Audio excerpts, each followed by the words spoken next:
আসসালামু আলাইকুম। আমি এখন আছি যে বাংলাদেশ মফস্বল সাংবাদিক ফোরাম শ্রীপুর উপজেলা শাখায়।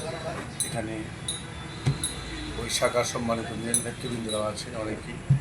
আপনারা জানেন যে গাজীপুরে আসরুজ্জামান তুহিন হত্যাকাণ্ডের পর বাংলাদেশ মফস্বল সাংবাদিক ফোরামের যে কেন্দ্রীয় কমিটির যে চেয়ারম্যান, আমার প্রিয় মানুষ, প্রিয় ভাই আহমেদ আবু জাফরের নেতৃত্বে সারা দেশেই কিন্তু এই প্রত্যেকটা শাখা এবং উপজেলা জেলা কমিটিগুলি কিন্তু তুহিনে হত্যার বিচারের দাবিতে এবং সারা দেশে যারা হত্যাকাণ্ড ঘটেছে এবং যেখানে সাংবাদিক নির্যাতন হামলার শিকার হয়েছে সব কিছু স্বচ্ছায় থাকে আবু জাফর ভাই। এজন্য প্রতিদিনের কাগজ এবং আমার পরিবারের পক্ষ থেকে বাংলাদেশ মফস্বল সাংবাদিক ফোরামের সকল সদস্যদেরকে আন্তরিক শুভেচ্ছা এবং কৃতজ্ঞতা জানাই। আপনারা জানেন যে তুহিন হত্যাকাণ্ডের পরে আপনারা শ্রীপুর উপজেলা শাখা থেকে আপনারা মানববন্ধন করেছেন, বিক্ষোভ করেছেন, প্রতিবাদ দিয়েছেন এবং এখনও কর্মসূচি করে যাচ্ছেন।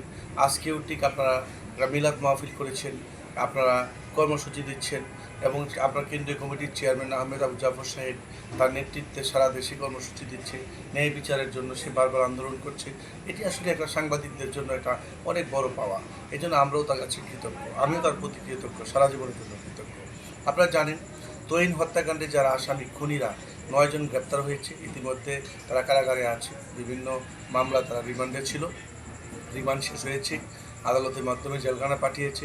আমরা শুধু খুনিদের 90 দিনের মধ্যে সর্বোচ্চ বিচারের দাবি, অর্থাৎ সর্বোচ্চ বিচার করে ফাঁসিতে ঝোলাতে হবে এদেরকে। আর যতক্ষণ ফাঁসিতে না ঝোলাবে ততক্ষণ পর্যন্ত সকল আপনার মফস্বল থেকে কেন্দ্র পর্যন্ত সকল সাংবাদিকরা আন্দোলন করে যাব, আন্দোলন কর্মসূচি চালিয়ে যাব।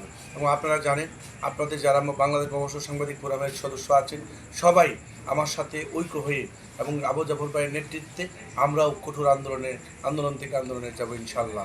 এবং জানেন যে তুহিন হত্যাকাণ্ডের ঘটনায় কোনো না কোনো নাটক তৈরি করার চেষ্টা করছে, সেটা না করে আমরা সবাই সোচ্চায় আছি, আমরা সচেতনভাবে কাজ করছি, আমরা সবাই কর্মসূচি করছি, কোনো অবস্থায় যেন কোনো ত্রুটি বিচ্যুত না করতে পারে।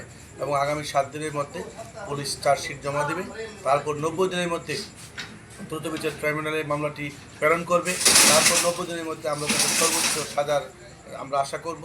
এবং আমরা সকলেই এখানে যারা নেতৃবৃন্দ আছে তিনি বিভিন্ন সময় আন্দোলন করেন, আমরা সর্বোচ্চ বিচারের জন্য অপেক্ষায় রয়েছি। আপনারা শুধু আমাদের পাশে থাকবেন, আমাদের সাথে থেকে আবু জাফর ভাই পাশে থাকবেন, আপনারা সবাই আমার পাশে থাকবেন। আমরা সর্বোচ্চ বিচার না হওয়া পর্যন্ত আন্দোলন চালিয়ে যাবো ইনশাআল্লাহ।